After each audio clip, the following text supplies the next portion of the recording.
함께할 말씀은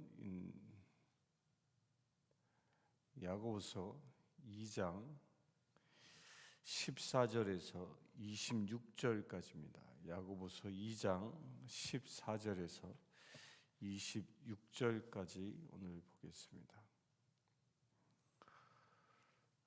오늘 설교에 앞서 먼저 인사 나누겠습니다. 오늘 음력으로 1월 1일 우리 민족의 고유 명절 설날입니다. 여러분들이 설날 이 아침에 새해 복 많이 받는 그런 은혜의 시간 되길 바랍니다. 새해 복 많이 받으십시오. 오늘 함께할 말씀 야고보서 2장 14절입니다. 내 형제들아, 만일 사람이 믿음이 있노라 하고 행함이 없으면 무슨 유익이 있으리요? 그 믿음이 능히 자기를 구원하겠느냐?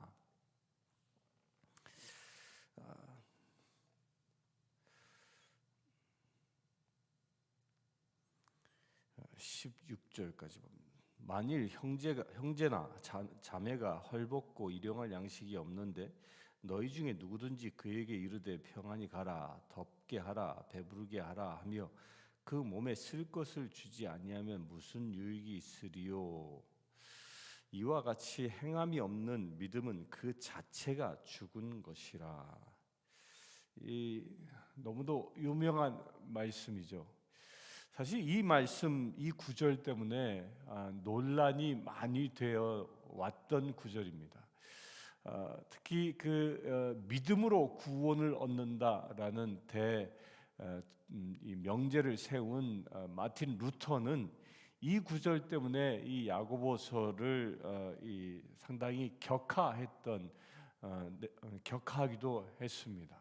오직 믿음으로 구원을 얻는 것이다라고 강조하다 보니까 이 행함에 의하여 구원을 얻는다라는 것이 상당히 약화되어졌던 것이죠.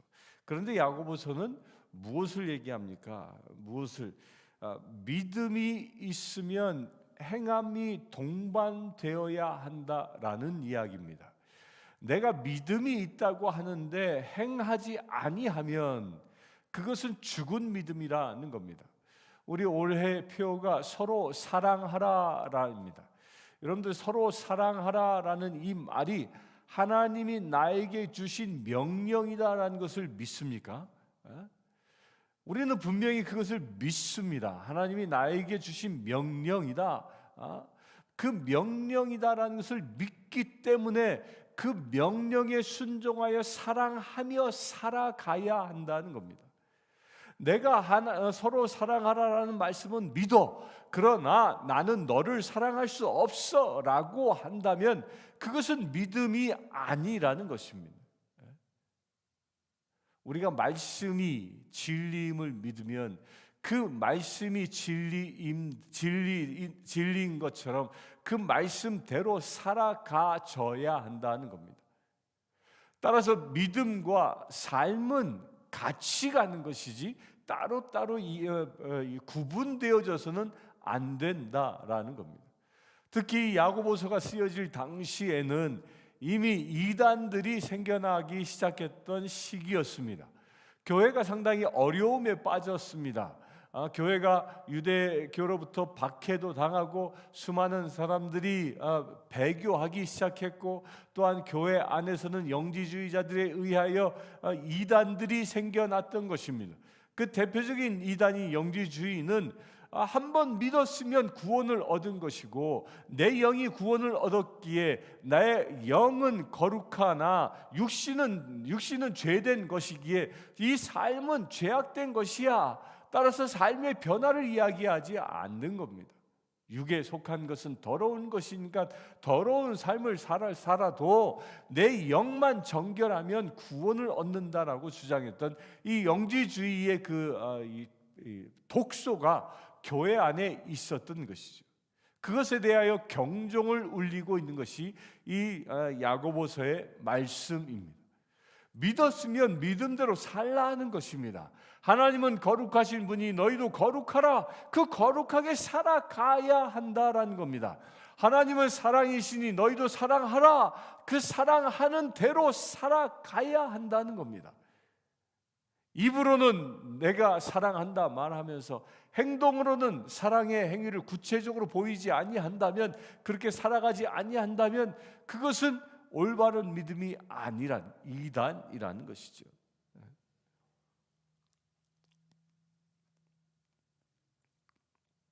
그러면서 예를 들어 얘기합니다. 너희 중에 만일 형제나 자매가 헐벗고 일용할 양식이 없는, 먹을 것이 없는데 말로만 평안히 가라, 덥게 하라, 배부르게 하라, 그 몸에 쓸 것을 주지 아니하면 무슨 유익이 있으리요? 이 여기서 인사하고 있는 게요, 일용할 양식이 없어 헐벗고 굶주리고 있는 사람들, 이때 당시에 지금으로부터 약 2000년 전입니다. 2000년 전에 사람들이 어떻게 살았겠습니까? 물론 부자들은 좋은 옷을 입었을 것입니다. 좋은 모피도 걸쳤을 것입니다. 그런데 가난한 사람들은요, 이 당시의 역사학자들의 기록에 의하면 가난한 사람들은 이 속옷만 거치고 산 거예요. 그때 당시의 사람들은 옷을 입었다 그러면 보통 사람들은 두 개를 입습니다. 속에 옷을 하나 입고 겉으로 하나를 입습니다. 그 겉옷은 잠잘 때는 이게 마치 이불과 요와 이불을 겸용하는 그런 옷이에요. 그런 것을 입고 살았습니다. 그런데 그 겉옷이 없어서 이 속옷만 걸치고 사는 사람들이 있었습니다. 그래서 예수님 이 모세오경에서도 겉옷을 저당을 잡아서 이 돈을 구워주면 해지기 전에 그 겉옷을 돌려주라고 얘기하지 않습니까? 그러니까 그때 당시에 없는 사람들이 겉옷도 못 입고 산 사람들이 있었다는 거예요. 그렇게 헐벗은 사람들, 또한 굶주린 사람들, 그런 사람들을 만나면 말로만 그 평안히 가라라고 이야기하는 것이 아니라 구체적으로 그들의 쓸 것을 제공해 주는 그런 행위로 그들을 섬겨야 한다는 겁니다. 그들을 내 이웃을 내 몸처럼 사랑하라라는 이 말은 그처럼 그렇게 헐벗고 굶주린 사람을 만났을 때에 나의 것을 나눌 수 있는 삶을 살아가야 한다는 겁니다. 긍휼의 사역, 불쌍히 여겨 돕는 그런 사역을 우리가 삶 속에서 행동할 수 있어야 한다는 겁니다. 이런 행함이 없으면 그 믿음 자체가 죽어 있는 것이라는 것. 불쌍한 사람을 만났을 때 그들을 돕지 못하면 그의 믿음은 올바른 살아있는 믿음이 아니라 죽은 믿음에 불과하다라고 분명히 얘기하고 있는 겁니다. 18절 보면 어떤 사람이 말하기를 너는 믿음이 있고 나는 행함이 있으니 행함이 없는 내 믿음을 내게 보이라. 나는 행함으로 내 믿음을 내게 보이라 하리라. 내가 하나님은 한 분이신 줄을 믿느냐? 잘하는도다. 귀신들도 믿고 떠나느니라. 아하 허탄한 사람아, 행함이 없는 믿음이 헛것인 줄을 알고자 하느냐? 여기서 믿음이 있다고 얘기하면서 행함이 없는 것은 무엇과 같은 것이냐? 이 귀신의 존재와 비유해서 얘기합니다. 사단 마귀도요, 하나님이 전능하신 창조자이심을 그는 알고 믿고 있습니다. 그런데 무엇을 못해요? 하나님의 말씀에 순종하며 살아가지 않는 것, 그것을 거역하는 것입니다. 이것이 마귀의 속성이라는 겁니다. 마찬가지로 우리가 하나님은 나의 아버지이심을 믿는다고 하면서 하나님을 아버지로 섬기며 살아가지 아니한다면, 따라서 하나님의 말씀, 주께서 나에게 주시는 말씀대로 행하며 그 말씀을 이루며 살아가지 아니한다면 마귀와 똑같은 존재라는 겁니다. 마귀도 하나님 계심을 압니다. 마귀도 예수님을 알아봅니다. 그분이 구세주임을 알고 있습니다. 그런데 그 구원의 역사를 방해하지요. 거기에 동참하지 않습니다. 이게 마귀의 역사인 겁니다. 따라서 우리가 믿고 안다고 해서 내 신앙이 완성되어지는 것이 아니라는 겁니다. 성경 말씀을 아무리 많이 알아도 그 말씀대로 살아가지 아니하면 그것은, 이 모든 것은 다 헛되고 헛된 것이 되고 만다라는 것입니다. 내가 성경 말씀을 얼마만큼 많이 알고 있느냐, 대단히 중요합니다. 그러나 알고 있는 것에 머무르면 그것은 하나의 지식의 유의에 불과한 것입니다.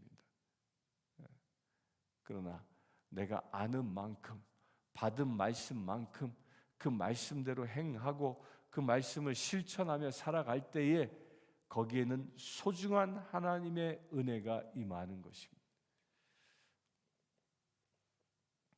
21절 봅니다. 우리 조상 아브라함이 그 아들 이삭을 제단에 바칠 때 행함으로 의롭다 하심을 받은 것이 아니냐. 내가 보거니와 믿음이 그의 행함과 함께 일하고 행함으로 믿음이 온전하게 되었느니라. 이에 성경에 이른 바 아브라함이 하나님을 믿으니 이것을 의로 여겼다는 말씀이 이루어졌고 그는 하나님의 벗이라 칭함을 받았나니 이로 보건대 사람이 행함으로 의롭다 하심을 받고 믿음으로만은 아니니라. 또 이와 같이 기생 라합이 사자들을 대접하여 다른 길로 나가게 할 때에 행함으로 의롭다 하심을 받은 것이 아니냐. 영혼 없는 몸이 죽은 것 같이 행함이 없는 믿음은 죽은 것이니라. 여기서 또다시 강조하는데 여기서 인용한 사람이 아브라함과 이 라합이라는 사람을 인용합니다. 아브라함이 하나님께로부터 의롭다 여김을 받은 결정적인 계기가 있었습니다. 그것이 무엇이었습니까? 이삭을 제물로 바치는 행위였습니다. 그런데 이삭을 제물로 바치는 행위가 왜 믿음의 행위였을까요? 믿음을 행동으로 옮기는 것이었을까요?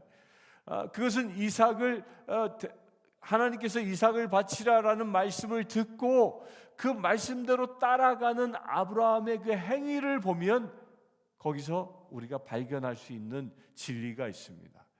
우선 하나님께서 아브라함에게 내 이삭을 아들을 나에게 제물로 바치라고 이야기합니다. 그때의 아브라함은 어떤 반론도 제기하지 않습니다. 아니 내가 지금 100세가 되어 얻은 귀한 아들인데 줄 땐 언제고 지금은 또 걷어가려 하십니까? 주께서는 나에게 내 자손으로부터 수많은 민족들을 일으킨다 말씀하셨는데 이게 무슨 얘기입니까? 라고 항의조차도 하지 않았습니다. 주께서 말씀하시니까 그 즉시 그는 이른 새벽에 일어나 짐을 싸 들고 그리고 종들과 더불어 이삭을 데리고 모리아 산까지, 그것도 3박 3일에 걸쳐서 올라갑니다.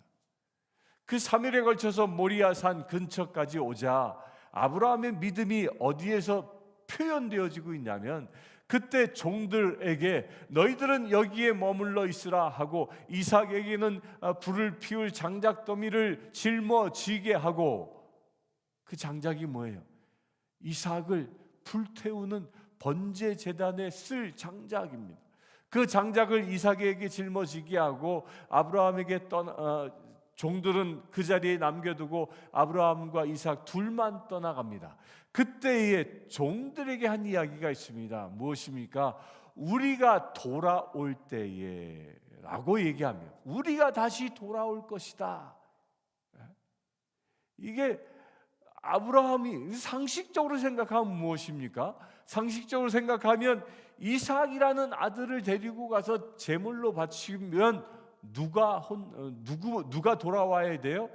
아브라함만 돌아오는 겁니다. 그러나 아브라함은 그가 아들을 제물을 바치는 그 순간까지도 하나님은 이 아들을 제물로 받아 주시되 하나님은 부활의 하나님이기에 나에게 홀로 가지 아니하고 이삭과 더불어 내려갈 수 있도록 하신다라는 믿음이 그 안에 있었고, 그 믿음을 가졌기에 아들을 번제단 위에 묶어 불태우기 위하여 칼을 빼들고 내리치려 했던 그런 행위를 할 수 있었던 겁니다. 그 칼로 꽂으려 아들의 목숨을 빼앗으려 했던 그 엄청난 행동이 무엇이었습니까? 오직 하나님만 신뢰했던 것입니다. 생명의 주 되신 하나님, 부활의 주 되신 하나님, 그 하나님을 신뢰했기 때문에 그는 어찌 보면 무자비한 듯한 그런 행동까지도 그는 행할 수 있었던 겁니다. 그 이삭을 바친 그 삶, 그것이 바로 행함의 최고의 가치였던 겁니다. 그로 인하여 아브라함은 의롭다 함을 여김을 받은 것이죠. 오직 하나님만 의지하는 모범된 삶의 표본이 된 것입니다. 나의 생각에 한계들을 모두 내려놓고, 나의 생각, 나의 고집, 나의 판단들을 모두 내려놓고 오직 하나님만 의지하며 그 하나님이 주신 말씀대로만 행동하며 살아가는 것. 그러면 하나님은 완전하신 분이시고 하나님은 전능하신 분이시기에, 하나님은 나에게 말씀하신 대로 내가 행하면 하나님이 나의 행함을 통하여 하나님은 귀한 결실을 얻게 하신다라는 그 믿음, 그 믿음이 아브라함의 믿음이었다는 거예요. 그 믿음으로 인하여 그는 의롭다 함을 받게 되어지고, 그는 또한 열방의 조상이 되어지는 축복의 사람이 되는 것입니다.